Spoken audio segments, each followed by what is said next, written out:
Good afternoon. Welcome to HR Professionals webinar on the new War for Talent, Implications for Succession Planning with Kathy Bernhard, Senior Consultant with the Leadership Development Group, sponsors of this program. I'm Amy Reamer, Director of Communications with TLD Group. Just a few quick notes before we get started. Please note that all attendees are in listen-only mode and automatically on mute for the duration of the webinar. We will be taking questions at the end of the webinar. Please feel free to submit your queries via the question box on your GoToWebinar control panel, and we will present them to Kathy at the end of the call. Additionally, please note that this webinar is being recorded.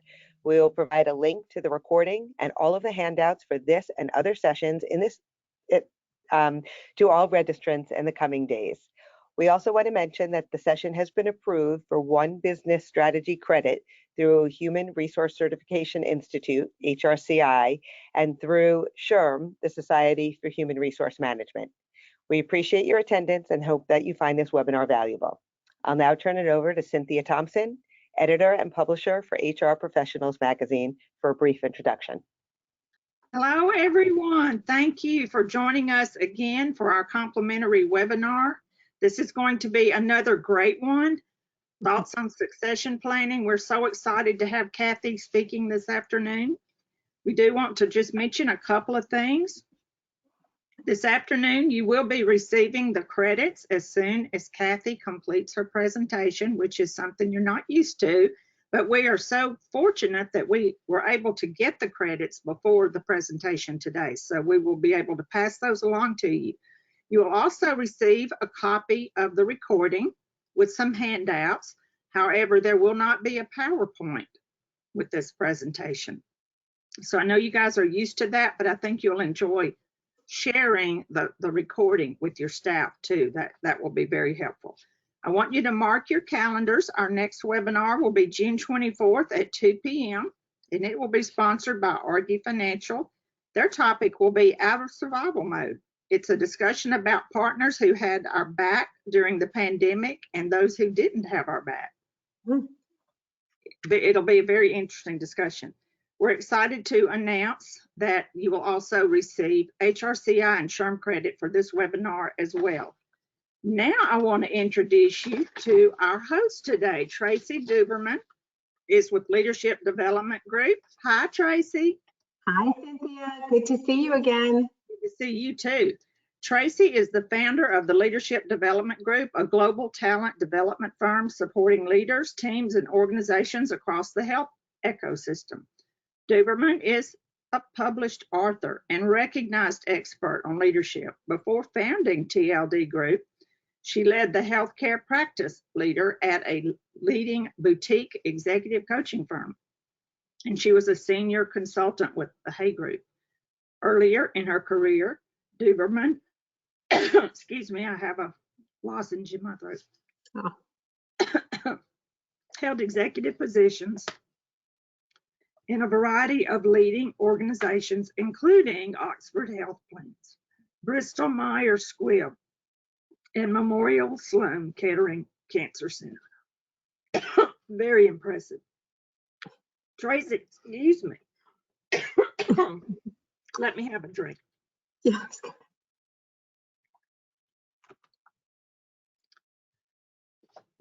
Tracy earned her PhD in Public Health Policy and Management from New York University, her MPH from the University of Medicine and Dentistry of New Jersey, and BA from University of Rochester. She serves on the board of the Physician Coaching Institute and is fellow of the American College Healthcare Executives and Harvard McLean's Institute of Coaching. Now I will turn it over to her. Thank you, Cynthia. Take a nice long sip of water. Okay. You're off the hook. Okay. I'm also delighted to welcome all of you to this session. Before I introduce your speaker, Kathy, I want to take a quick moment to introduce you to the Leadership Development Group. As Cynthia said, we are a global talent development, coaching, and consulting firm, and we are deeply committed to developing leaders and their teams to execute strategy. Next slide. We offer a variety of talent development solutions ranging from executive coaching to team development to succession planning, which you'll be hearing about today, and customized leadership academies. Our global team is comprised of management psychologists, certified executive coaches, academics, and tenured consultants who have expertise coaching and consulting with leaders and teams across diverse businesses. Given who we are and what we do, we trust you'll find this session both thought-provoking and practically applicable to the work that you do and the support you provide to leaders and teams within your own organizations. Next slide. Now on to our headliner. Kathy Bernhard is a senior consultant with TLD Group. She's an accomplished executive coach, a facilitator, and a former HR leader with over 30 years experience spanning multiple industries, including healthcare, pharmaceuticals, as well as nonprofits. We're fortunate to have Kathy a member of TLD Group's faculty for more than 10 years. She brings with her expertise in executive coaching and assessment, succession planning, and organizational development. You're in for a treat this afternoon as Kathy provides practical advice to consider as we re-enter the workplace and plan for assessment and development of high potentials for succession. Now, without further ado, Kathy, take it away. Thank you, Tracy. I'd like to get started with some objectives for what we're going to try to accomplish this afternoon. I will say that I've been working with succession plan both internally and as a consultant for quite some time. And I think this is going to be somewhat of a different presentation than the type of presentation that I normally do. And that's a function of the times that we find ourselves living in. And you can see that really from the first objective, and that is to share the implications and learning from the pandemic that I hope we are in the process of coming out of. There have been a lot of implications for the kind of work that we do flowing from that. We want to help you understand how to position succession planning for competitive advantage in your organization.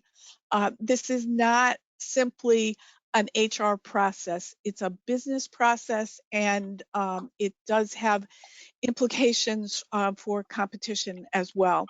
We want to help you identify differentiators between value-added and what I call not so much value-added succession planning processes and activities. Help you understand the best fit practical tools for your organization.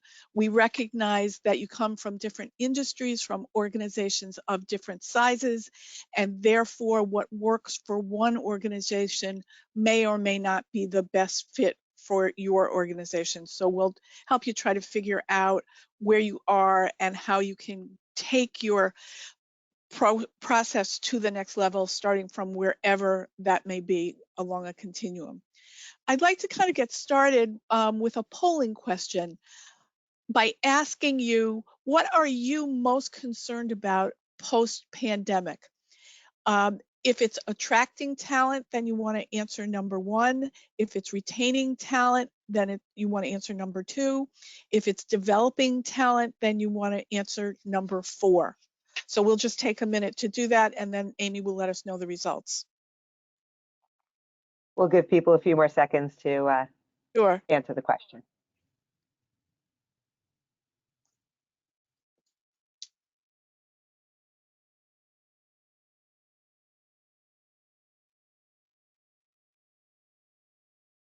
Okay, so sharing the poll, 46% said retaining talent, 38% said attracting talent, and 15% said developing talent. And nobody said identification of successors?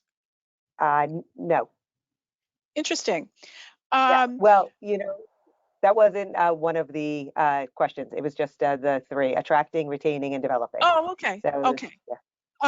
So it looks like almost half of the respondents talked about attracting talent, and nearly 40% talked about retaining, and a much smaller percentage talked about developing talent. I would argue that for many of your organizations, this is probably an artificial choice in that you have to be worried about all of them, or at least prepared to shift from one to the other. As this past year has taught us, things can change awfully quickly, which means that in order to meet the needs of the business with the talent to execute on the business strategy, when that shifts, we have to be able to shift in terms of our talent practices as well. And that's what makes me, here's what makes me say that, or what I call the new burning platform for succession planning today. I imagine most of you are familiar with that expression. If you're not, the shorthand is the burning platform simply means making the solid business case for taking whatever action. So in this case, the solid business case for why we have to make succession a priority wherever it stood in the list of priorities in our organizations. I would urge you to think about kicking it up a notch or two. And the reason that I say that is once the pandemic began, everything about the critical nature of succession planning was suddenly magnified. It became more complex. We had more wild card variables to contend with. And a lot of organizations were hit right between the eyes with the very real reality that everything they thought they knew for sure about succession was no longer anything but sure. So let's talk a little bit about what makes me say that by looking at some of the implications and learnings from the pandemic about succession planning in particular. There were huge impacts on a lot of our organizations.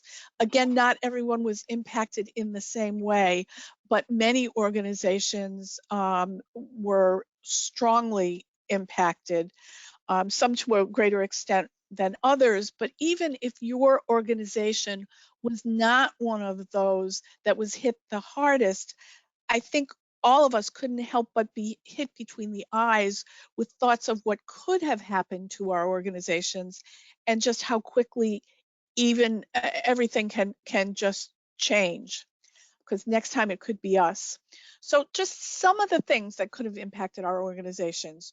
We may have found that very effective critical leaders who did just fine under quote unquote normal circumstances may not have been up to the challenge, or they might have become ill, or they might have burned out, or they might have had mental health issues or family issues to contend with. There's even more uncertainty about strategy. And as we'll see, that has huge implications for talent, for roles, and for the skills required to execute on that strategy. We've been talking about a heightened war for talent for quite some time.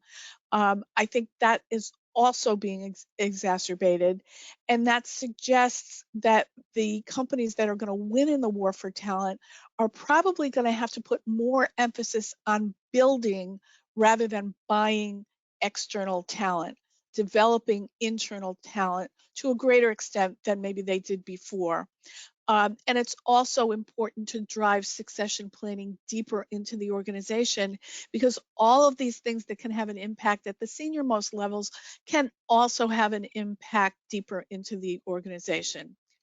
And aside from the overall impact on the organization, there are multiple impacts on individuals. Some of us may know that from personal experience. All of a sudden in March of 2020, when we thought we were going along business as usual, some voice said freeze, and we realized that everything could change concerning our business models and also our people. So if you think about what happens with individuals, or what has happened with individuals, the pandemic has caused a lot more self-reflection, has caused people to take stock personally, reflect on what they want to do with their lives, and equally important, where they want to do it from and how much time they want to spend doing it.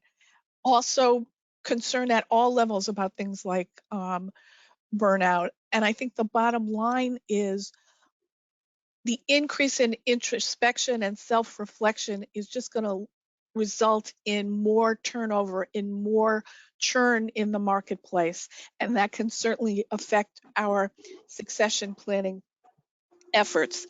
As early as March of 2020, 1 month in, or maybe even less than a month in, Korn Ferry came out with some commentary on succession planning. And what they said was to keep the business solvent, prioritize protecting the most critical roles and people, as well as, quote, be radically realistic about talent capability, engagement, and availability. If you look at that statement, there's really a lot underneath that. And I think they did a great job of hitting the key points as succinctly and clearly as possible. And as talent management professionals, reading that even today, I think gives us pause in terms of the amount of work and the amount of uncertainty that remains out there. So whatever the specifics for your particular organizations, for all organizations, those facts should scream that succession planning has to be a priority, and whatever plans were in place really need to be revisited. So again, from March of 2020, way back in the beginning, this is what Korn Ferry was saying. Businesses are both dying and surging at the same time, depending on what sectors they're in, what new niches they may have found. Work has certainly shifted to virtual. Executive roles have amplified and become 24/7. And reactions to uncertainty are strong. As I said, some leaders who were doing perfectly fine under what used to be normal conditions hadn't been tested in a crisis until the pandemic, and some of them just met the challenge more effectively than others. So what was their guidance back almost a year and a half ago?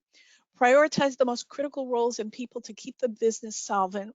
Run through business scenarios before making talent decisions, but act quickly, and accept that you will need to take talent risks that may not all prove to be right, and or that conditions may change. And I think we found that they were fairly prescient in terms of predicting the kinds of things organizations were going to be faced with. And we all know that there are some businesses that just didn't survive, perhaps in part because they couldn't meet the talent challenges because they weren't focused on some of those things. And as if that wasn't enough, there was one more new variable added to the equation, and that was including diversity, equity, and inclusion in succession planning. I just love this quote that comes from the head of diversity at Verizon Media. And this was a few months later. This was August of 2020. Succession planning is making sure that the business will not only sustain itself, but will continue to lead in its market. There's that competitive piece again. The data tells us we're becoming a more diverse country and world. In order for a business to be successful, it has to be reflective of the global diversity and mosaic of the community overall. So 3 months before, in May of 2020, there was another seminal event with huge implications, not only for succession planning, but I would argue for our talent practices overall. And that was the calls for racial justice following the killing of George Floyd. And that prompted companies to evaluate diversity and inclusion practices, not because they thought it was a good idea, I'm sure many of them did, but also at the urging, and sometimes the urging was pretty strong, of their employees, of their shareholders, of their customers, of boards, and of the general public. So suddenly the whole ecosystem of an organization's talent practices were under a microscope, and businesses were expected not only to speak on this issue, but also to take some concrete actions about DEI. Again, huge implications for succession planning and all talent practices. You'll remember August of 2020 was probably about the time that some companies were asked to speak out and make some hard decisions about who they were going to advertise with and what kinds of things they were going to advertise. So it was kind of all pervasive. Taking a little bit of a deeper look, we know that for diversity, equity, and inclusion to have an impact, it's got to start at the top, at the board and C-suite levels. We know that what matters gets measured in organizations, so we have to have the right metrics in place, whether we're talking about only succession planning and who are candidates to be successors, who's getting developed, who's getting leadership development opportunities. What matters gets measured, and if we're serious, we have to do that. I would argue that this has got to be a systemic kind of initiative. So it has to start with a comprehensive review of the full talent ecosystem, starting at the very beginning with the basics, with job descriptions. What are we saying we're looking for and requiring when we're filling jobs?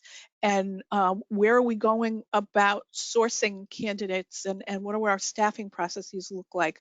But it's got to follow the full life cycle of talent management practices. How do we make sure those included in talent reviews and on succession inventories are more diverse than maybe they were in the past? And how do we use tools like sponsorship to make sure that people other than simply white males are advancing on an accelerated basis? So when I think about this, I think about words like accelerated, velocity, doing things faster, because just plodding along at the rate that we were in the past is probably not going to cut it going forward. And so I would ask you to think about what changes are necessary to your current succession planning processes to ensure this focus is successful. It's not my intention to answer all those questions. That would be the subject of another webinar for sure, probably longer than this one. It is my intention just to trigger your thinking here. And something else that we were starting to hear about before the pandemic hit was the future of work and the new skills that would be required. We were talking about things like artificial intelligence, machine learning, robotics. We were even talking a little bit about remote work and green jobs. So all of these things have implications, to say nothing of the acceleration of remote work. For the skills that are going to be required, not only of today's leaders, but for the next generation of leaders as well. Huge implications for that. So suddenly we have to develop and measure a whole new combination of skills that may or may not have been important pre-pandemic, and before we really started seriously planning for the future of work. So that's an awful lot of things hitting us at the same time. Some people might call it a perfect storm if you consider the impact of the pandemic, the impact of the future of work, and the impact of increased emphasis on accelerating our DEI initiatives. That's a lot to absorb all at the same time.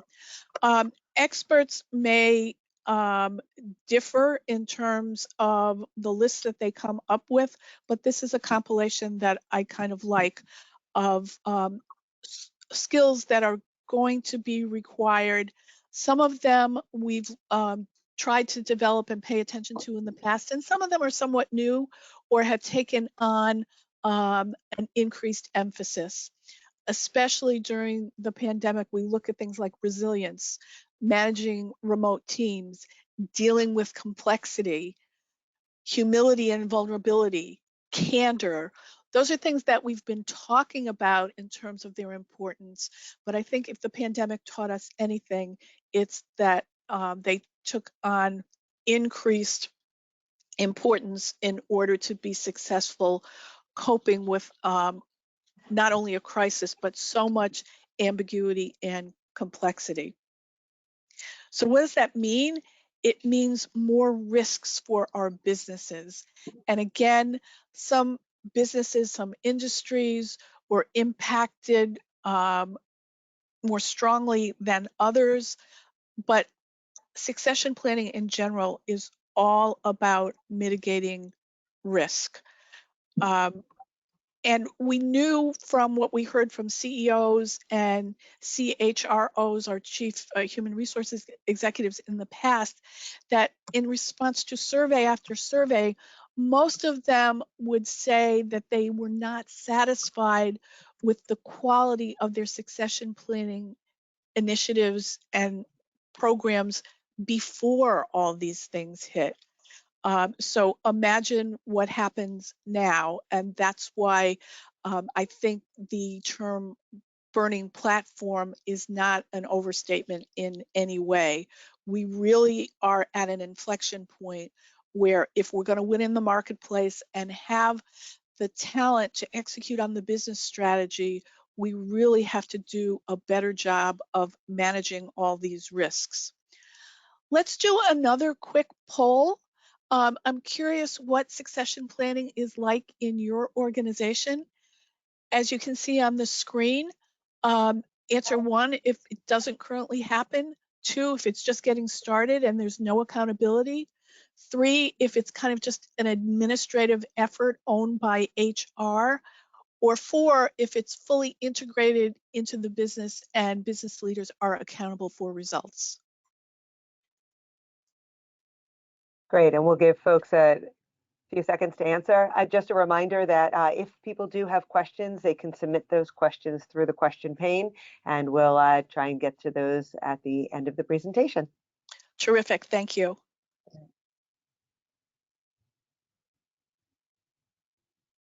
Okay.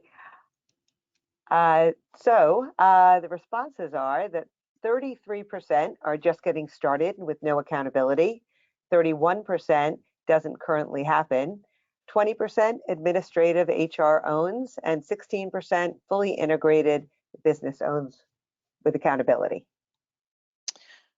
Terrific. So I guess that kind of illustrates the point that even before the pandemic, CEOs and CHROs were struggling with the value generated by succession planning. And if we look at those numbers, about a third of your organizations aren't doing anything. Another third is just getting started, and about 20% there's activity, but if it's just another HR function, sometimes the business questions the value that it generates, and less than 20% have a fully integrated process. So I can't say that the results surprise me. That's typical of what we usually hear. And we don't expect organizations to go from doesn't currently happen to fully integrated with full business accountability overnight or even anytime soon.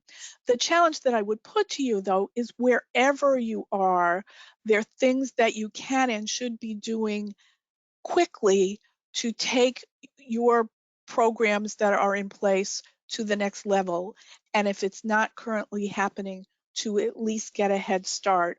And feel free to use any of the arguments that I hope you find convincing from this presentation about why that's really important from a business standpoint. There are some strategies to mitigate the risk. Hiring for the right skills, developing the right skills, rewarding the right skills, retaining those with the right skills, and planning for the future. So you'll notice that the term right skills is repeated multiple times. We have to be sure that we take the time to at least think about what the right skills are going to be. Unfortunately, these jobs don't come with a crystal ball, so we don't know with certainty what the right skills are going to be. And that's another thing we need to do. We need to get a little bit more comfortable with risk. Doing nothing is pretty risky, and I would argue it's riskier than doing something that may not be perfect and you could tweak someplace along the way. The other thing that I just want to clarify is when we talk about succession planning, we're not simply talking about a list of names on a replacement inventory. Succession planning often includes a list of names. I would argue that to really practice succession planning in a way that's going to generate value, it also has to include strategic development planning. It's terrific for those organizations that at a minimum know who might be logical replacements if jobs become vacant. What is equally important once those people are identified is figuring out what gaps do they have today compared to what is necessary to perform in that role, and what are we doing to close or minimize the gaps. So at a high level, when we talk about mitigating the risk, we mean having clear criteria, measuring people against those criteria to assess their potential, and then disproportionately investing in those with the highest potential. The metaphor is a horse race. I don't know that that's the most perfect metaphor, but there are some elements that certainly apply. It's very important to identify people that you think have the potential to move to the highest levels of the organization and invest in their development to a much greater extent than people who may be strong performers, but you don't see them moving levels ahead in the organization. So you want to collect and use data to make informed decisions about talent, and then really put a premium on investing in those people who you think are going to be your future leaders. A good rule of thumb, and I say this particularly to the people who responded that succession planning today in their organizations is mostly administrative and mostly owned by HR. A good rule of thumb is to collect the minimum amount of data that's necessary to make a good decision. I've seen many organizations, and you probably have too, who have invested tremendous amounts of resources and dollars in software and systems that collect a lot of information, but then they don't use it in a way that really generates a lot of value. I would much rather see you start with a system that's maybe even homegrown, that doesn't have all the bells and whistles, but really have those important conversations and really rely on development planning and your succession plan when it comes time to fill positions. One of the reasons that that's important, my colleague Dora Sims Spies talks about something called the shiny people addiction cycle. And it's really about the relative rate at which you promote from within versus external hiring. And what happens if you get into this shiny people addiction cycle is you start hiring a lot of people from the outside, and they look pretty attractive. What you know about them is what's on their resumes, which, by the way, are marketing tools. So they're going to put their best foot forward. Their flat spots don't really show up on their resumes. So you get sometimes a distorted version of how strong they actually are as compared to your internal people that you know a lot more about. So you hire disproportionately from the outside, and you get the reputation as being an organization that hires from the outside, which is not as attractive as being an organization that does a lot of development and promotion from within, particularly with the generations coming up behind us. They're telling us a career path and development opportunities is particularly important. If you are overdoing bringing in people from the outside, your internal talent can get frustrated and decide to test the waters out there. Sometimes they're referred to as popos, the passed over and pissed off employees, when they think maybe they should have been considered for a job where you went to the outside. So they put themselves on the market, and your internal talent is a shiny person to your competitors. Then you have another vacancy, and so on and so on and so on. And I'm certainly not advocating for 100% internal promotions. The rule of thumb that we used to talk about was 70% internal, 30% external. In this marketplace, we may not be able to do that because all indicators are that there's just going to be more churn in the market for some of the reasons we talked about earlier, the impact on the pandemic. A lot of people are reevaluating. The other thing is this addiction cycle is very expensive. Wharton estimates that external offers are usually about 20% higher than the salary of an internal promotion. So the good news is there is a way to break the cycle, and that's by combining succession and development planning. So what we're going to move into is talking about some best practices and tools. And again, we could spend an entire webinar on some of the best practices and tools, but I'm just going to give you an introduction to some of them. You're all at different places. That 16% who said you were fully integrated with the business, you may be using some of the advanced tools. And for any of you that are interested, we would love to talk to you about any questions you have about how can you move either into just using the basics if you're just getting started, or apply some of the more advanced tools. Most organizations who are doing anything in this area are using either competency models or some other method to identify what the requirements are, not only today, but what are the requirements going to be in the future to execute on the business strategy that we envision 3 years out, 5 years out. Not only the business strategy, but also some of the external factors that we looked at in terms of the future of work, in terms of more emphasis on diversity, etc. Some organizations have success profiles for certain levels of jobs.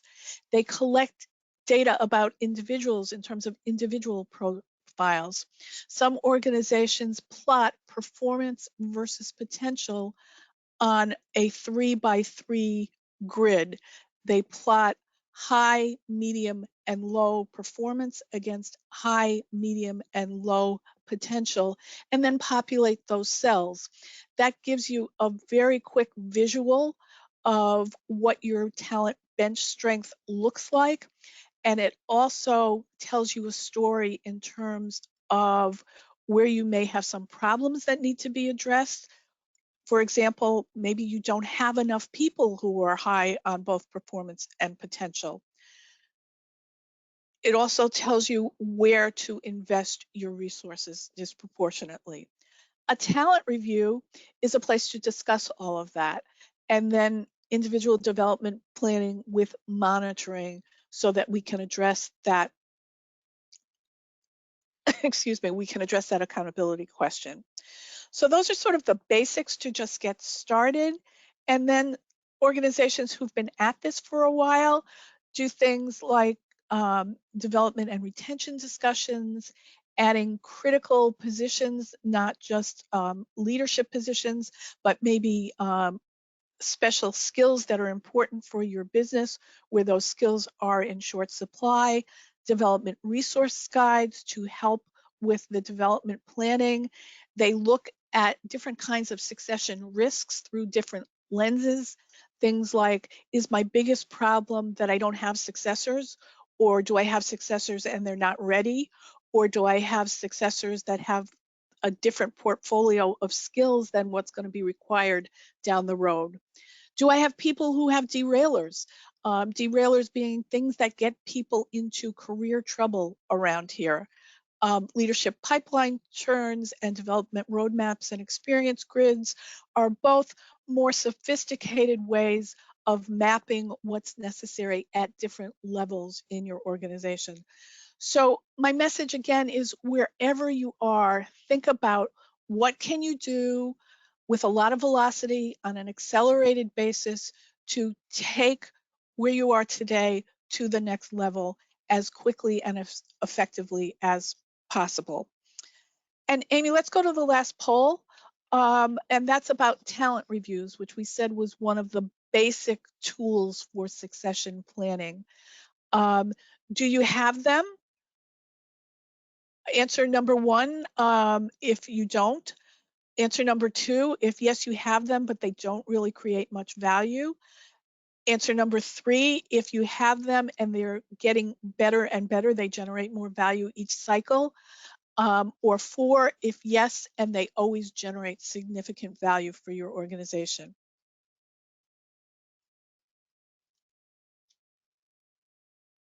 Great. We'll give people a second or two to answer that.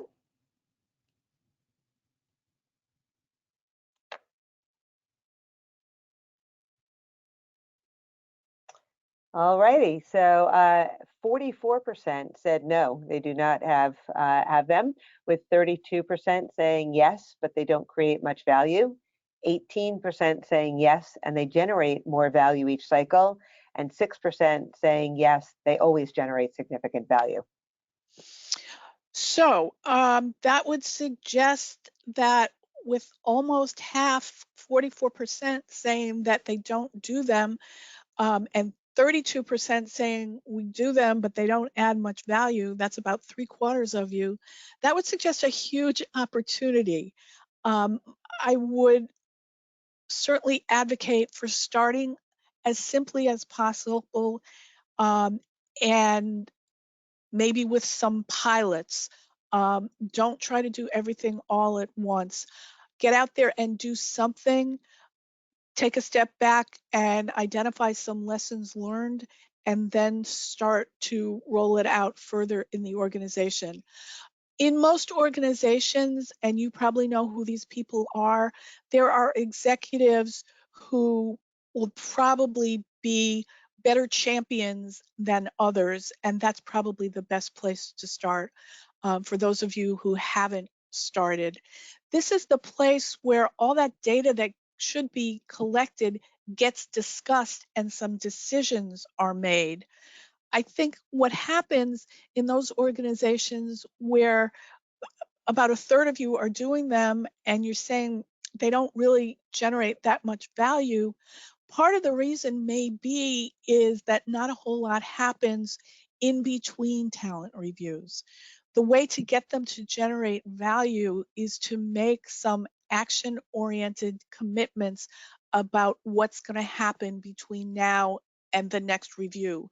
And maybe you need to have shorter reviews that cover less ground, but do it more frequently. That may help you drive accountability as well. You also may have to do some education.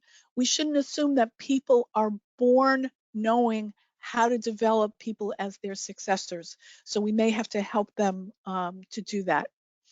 Let's also take a look at what I mean about keeping it simple and collecting the minimum amount of data that you need to make a good decision.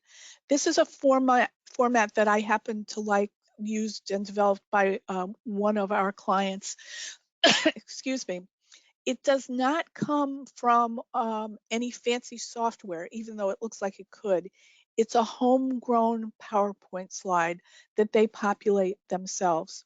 It has everything and maybe even a little bit more than you would need to know to make a good decision about this person's development, as well as to make decisions about potential successors for this person. They also have a little spot for 9-box placement, so you can see that this person is in the middle third based on both performance and potential. And then you have demographic information and you have development information. You look at development concerns. The person needs stronger financial acumen, development actions. She should be given full P&L responsibility for all operational departments and assigned the CFO as a mentor. And then you can see her current challenges and possible career moves. So those are the things that I mean when I say actions after talent reviews. If this is presented in a talent review and it's concluded that these are the right things for her development, then whoever this person's manager is or whoever is presenting this person should be prepared to report out on progress at the next talent review. And that's what's often missing. We collect the information and then nobody ever asks us about it, or if they do, not in a manner that has much teeth. So finally, a few development planning tips. We know that some things just take longer to develop than others. For example, it might take 90 days for somebody to really strengthen their presentation skills. If we're talking about something as complex as strategic agility, it could take multiple years to really develop that. So you want to set up people to be successful and to have some early wins. You don't want to load up a development plan with a whole bunch of things that we know are going to take a long time, because that will just lead to frustration. We also know that many people have an Achilles heel. It's disingenuous to think that an Achilles heel or a real weakness is going to grow into a real strength. It doesn't need to. But what we can do is we can keep it from getting in the person's way. And one of the ways to do that sometimes is development, and sometimes it's a workaround to get somebody else to take on some of that. We definitely know that most real development happens from experience. When we're making succession planning and development a true priority, sometimes we have to not go back to the same old people that do a great job of putting out the fire. We know we can count on them to deliver. Sometimes we have to take a risk and go with somebody who's only 85% ready. A couple other quick things. Development is not just about closing gaps. We want to leverage our strengths. Sometimes it's a matter of making some things visible, and we want to manage people's assignments, the people that we really want to invest in. So we saw the last individual needed P&L responsibility. We got to make sure that we find that. That's what we mean by managing the chessboard. I love this quote: development plans typically crash at the intersection of good intentions and busy managers. Don't let this happen to you. A few more traps to avoid: over-reliance on current performance. That doesn't always equate to potential. Make sure that potential is linked to strategy. Understand what potential looks like. And I'm not going to go through the whole list because we've talked about most of these things, but this is a good reminder to make sure that you're putting your best foot forward and have the best opportunity for success. And finally, our call to action. What steps can you take to make succession planning a value-added competitive differentiator for your organization? That's going to look different for each of you in each of your organizations, because the conditions you're dealing with, where you're starting from, are not going to look the same. But my real challenge is, wherever you are, think about and convince your business leadership of the steps you need to take it to the next level quickly, because there's a lot at stake. Excuse me. I just want to remind you, Cynthia said at the beginning that if you need credit for recertification from SHRM or HRCI, these are the codes. And if you need a certificate, this is Cynthia's email. I'm going to flip it back to Tracy to moderate some of the questions. Thank you so much, Kathy. Really comprehensive overview of succession planning, and I really enjoyed hearing about some of the challenges that have arisen from 2020 as we suffered through the pandemic, and faced systemic inequity, and certainly very important issues to take into consideration as you develop your high potential pool.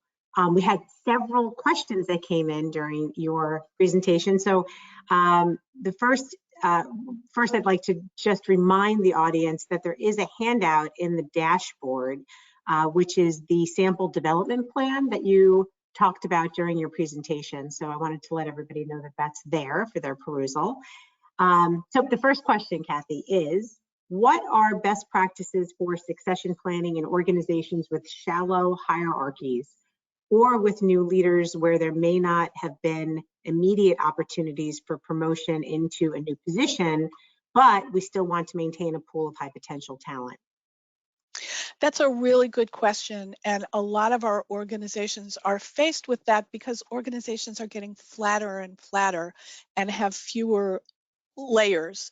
So what I would say is think back to what are the skills that we know are going to be necessary in the future, and give people opportunities to develop those skills. There can be develop in place assignments, there can be temporary assignments, there can be task force assignments. Development doesn't always have to mean a promotion to a new position.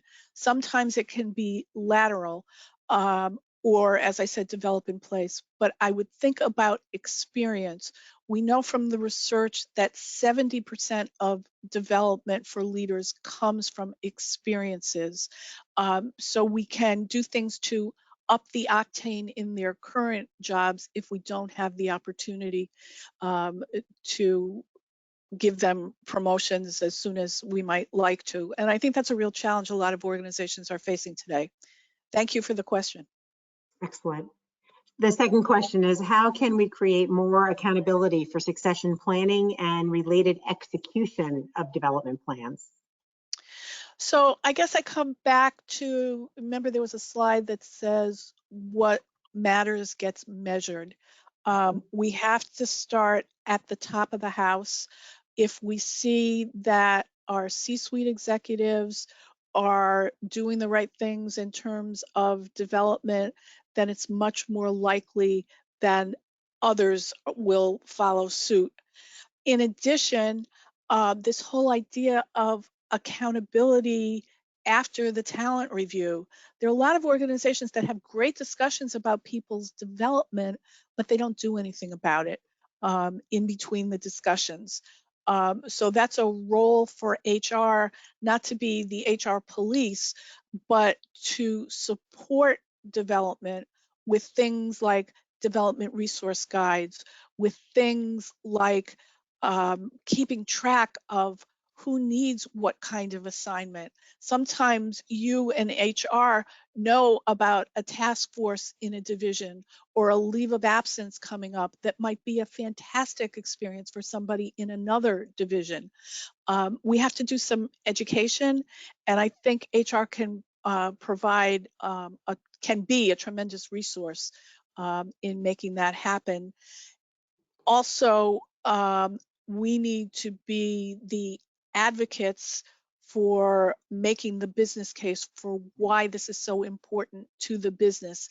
And in some organizations, that means making the case for why this needs to shift from an administrative responsibility to a business-driven responsibility, because the stakes are that high in terms of the competitive aspects of this.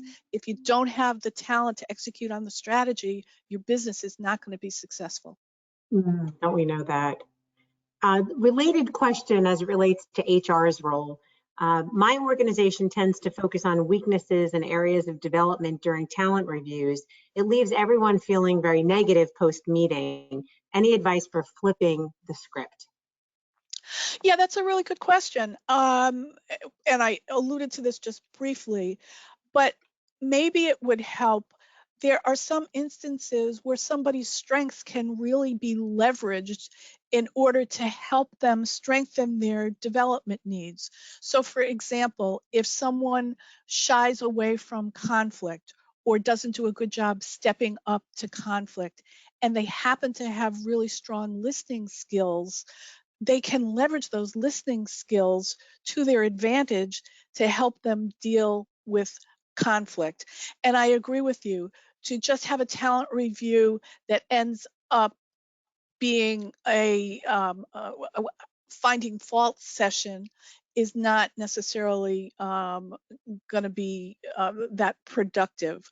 So ways to leverage their strengths, and also ways to help them to figure out what they want to do going forward.